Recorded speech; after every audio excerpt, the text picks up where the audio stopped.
Salam sejahtera, terima kasih karena bersama dengan saya di Nazilin Unity Channel. Hari ini kita digemparkan dengan desakan kepada Hanayo untuk letak jawatan. Tapi sebelum kita nak cakap tentang Hanayo, kita cakap dululah orang-orang yang lain yang tak pula letak-letak jawatan. Kalau dikata Hanayo perlu letak jawatan kerana kalah dalam kes saman fitnah, sebenarnya kes itu adalah kes yang menuntut. Hanayo yang menuntut menyaman. Hanayo saman, bukan dia yang disaman. Maksudnya Hanayo bukanlah kalah, beliau tidak menang kes saja. Itu bukan kalah fitnah, tapi dia tak menang atas fitnah tersebut. Kalau fitnah lah, tapi mahkamah kata bukan fitnah. Tapi ramai orang pula tiba-tiba menuntut. Paling siok dibaca para penyokong tegar Perikatan Nasional. Walaupun mereka kata Hanayo perlu letak jawatan kerana kalah saman fitnah. Okey, tak apa. Itu pendapat orang yang mungkin tak suka dengan Hanayo ataupun DAP atau Kerajaan Perpaduan. Tapi nak tanyalah, kalau anda kata Hanayo perlu letak jawatan kerana kalah kes saman itu, okey, anda bandingkanlah. Hanayo dia kalah terhadap orang yang didakwa memfitnah terhadap beliau, bukan kerana dia memfitnah. Dia pula dipaksa letak jawatan. Nah, sekarang kita nak tanya kepada para penyokong walaun Perikatan Nasional ini. Kalau betullah anda menuntut itu berlaku, kenapa tidak diminta Siti Mastura yang baru-baru ini kalah saman sehingga munculnya derma jihad, nak minta bantuan di sana-sini, nak berkongsi derma untuk membayar dosa fitnah dan sebagainya. Tidak pula walaun suruh mereka letak jawatan. Lihat sajalah dalam Perikatan Nasional berapa orang ahli parlimen, pemimpin-pemimpin besar dalam Perikatan Nasional yang kalah kes saman. Muhyiddin pun baru-baru ni pun kan kalah saman. Kalah kes saman terhadap Lim Guan Eng. Tapi tidak pula diminta oleh walaun-walaun, tidak pula diminta oleh si pembenci-pembenci Kerajaan Perpaduan ini untuk letak jawatan. Kalau betullah kamu ni adil lah kan, macam itulah. Kalau betul-betullah anda menuntut keadilan kononnya itu dan ini, kenapa Muhyiddin Yassin tak dituntut letak jawatan sebagai pengerusi Perikatan Nasional selepas dia kalah dalam kes saman oleh Lim Guan Eng?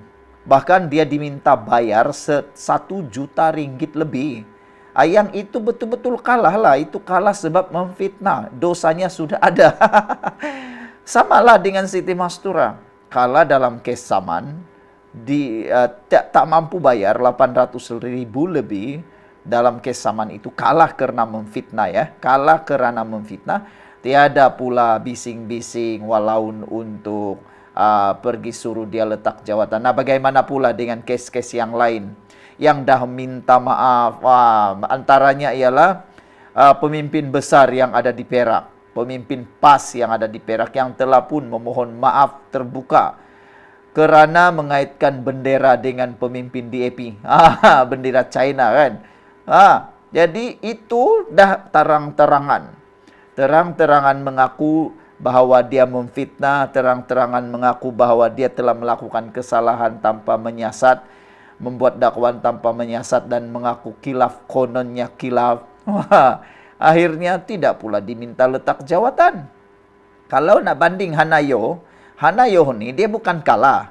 Dia tidak menang saja terhadap kes fitnah tersebut, saman fitnah itu saja. Dia bukan memfitnah, tapi tak menang terhadap saman fitnah itu. Itu jelah. Dia rasa dia difitnah, dia tuntut dia kalah. Bukannya dia memfitnah. Anda fahamkah? Okey? Dia tak buat fitnah. Dia hanya meminta supaya dirinya dipertahankan kerana dia anggap dia difitnah. Itu.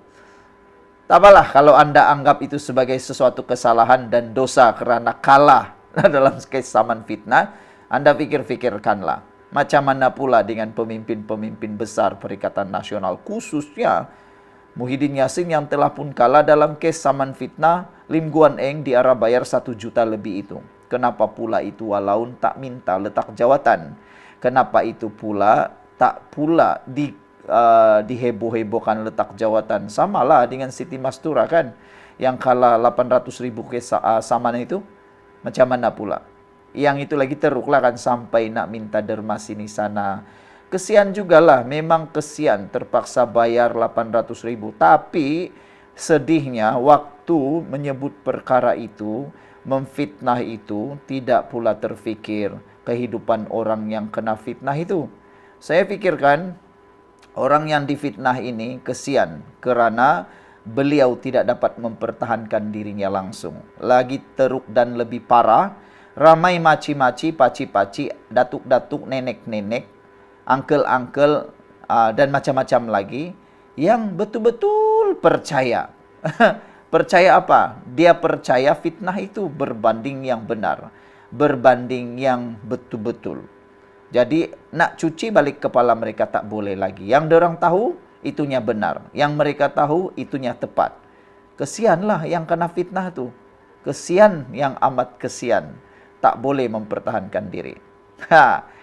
Jadi saudara-saudara sekalian, dalam satu laporan di Sinar Harian, Hanayo diwajar letak jawatan kata laporan ini. Kesaman fitnah oleh Menteri Kesihatan pada waktu itu, Abdul Rahman Talib, ke atas Sin Investigation dan kes saman fitnah oleh Menteri Belia dan Sukan Hanayo terhadap bekas Ketua Polis Negara Tan Sri Musa Hasan membawa pengajaran penting dalam konteks dan perundangan di Malaysia, katanya. Kedua-dua kes ini menggariskan implikasi besar yang timbul apabila seorang tokoh awam atau menteri mengambil tindakan undang-undang terhadap pihak lain atas dakwaan fitnah. Wow, seakan-akan ditulis oleh Dr. Ibrahim Abu Sah ini, macam ada satu perkara yang mengatakan supaya berhati-hatilah membuat saman fitnah. Tapi kalau tak nak buat fitnah, macam mana lah tu kan? Dalam kedua-dua kes ini, hasil keputusan mahkamah telah mencetuskan persoalan tentang credibility, integriti dan tanggungjawab moral tokoh yang terlibat. Persoalannya sekarang ialah apabila penulis ini menyatakan di hujung sekali daripada penulisannya bahawa adakah Hanayo perlu letak jawatan kerana ia menggariskan kepentingan betapa pentingnya integriti, etika dan kebijaksanaan dalam tindakan yang diambil oleh pemimpin politik. Tapi nak tanyalah kan, saya pun mau tahu juga, kenapa tiada pula penulisan macam ni kepada orang-orang yang telah memfitnah itu, yang sudah sah memfitnah. Sekian dulu untuk kali ini, jangan lupa tinggalkan komen Anda.